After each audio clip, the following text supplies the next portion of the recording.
एक समय की बात है, जयपुर के रंगीन शहर में एक छोटा लड़का रहता था जिसका नाम आरव था। आरव को पतंग उड़ाना बहुत पसंद था और हर साल वह बड़े पतंग उत्सव का बेसब्री से इंतजार करता था। इस साल उसने अपनी खास पतंग बनाने का फैसला किया।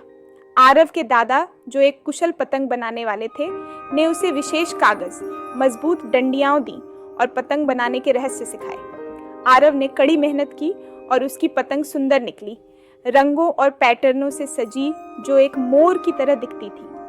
पतंग उत्सव के दिन आकाश में विभिन्न आकार और आकारों की पतंगें भरी हुई थी। आरव का दिल गर्व से भर गया जब उसने अपनी पतंग को आकाश में उड़ाया। वह हवा के साथ सुंदरता से नाच रही थी। अचानक आरव ने एक अजीब बात देखी।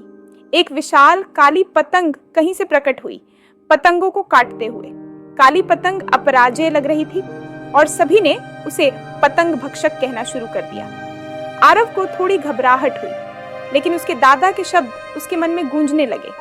एक साहसी दिल और तेज दिमाग किसी भी चुनौती का सामना कर सकता है। दृढ़ निश्चय के साथ आरव ने अपनी पतंग को सही तरीके से चलाया, पतंग भक्षक की तेज डोरियों से बचते हुए। जैसे जैसे आरव की पतंग ऊंची उड़ती गई, उसने देखा कि एक और पतंग, छोटी लाल रंग की, संघर्ष कर रही थी। यह एक छोटी लड़की मीरा की थी, जो चिंतित दिख रही थी। आरव ने मदद करने का फैसला किया।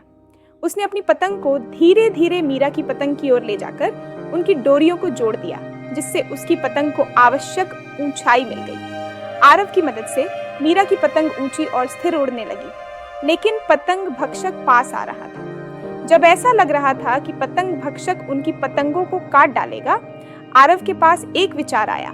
उसने मीरा से चिल्लाकर कहा, आओ मिलकर काम करें। उन्होंने अपने हिलने डुलने को एक साथ मिलाया, एक पैटर्न बनाते हुए जिसने पतंग भक्षक को भ्रमित कर दिया।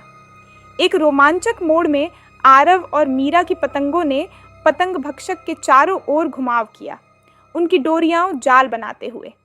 पतंग भक्षक उलझ गया और आकाश से गिर गया, हार गया। सभी ने आरव और मीरा के लिए तालियां बजाईं। उनकी बहादुरी और टीम वर्क ने दिन बचा लिया था। आरव के दादा गर्व से मुस्कुराए। देखा आरव, दूसरों की मदद करना और मिलकर काम करना सबसे मजबूत बंधन बना सकता है। उस दिन से आरव और मीरा सबसे अच्छे दोस्त बन गए और उनकी पतंगें हर उत्सव में साथ साथ उड़ती रहीं। उन्होंने सीखा कि बहादुरी, दयालुता और टीम वर्क किसी भी चुनौती का सामना कर सकते हैं और ये गुण उनके साथ हमेशा के लिए बने रहे। इस प्रकार जयपुर के सुंदर शहर में साहसी छोटी पतंग और दोस्ती की शक्ति की कहानी एक किंवदंती बन गई। बच्चों को दूसरों की मदद करने और मिलकर काम करने का महत्व सिखाती रही।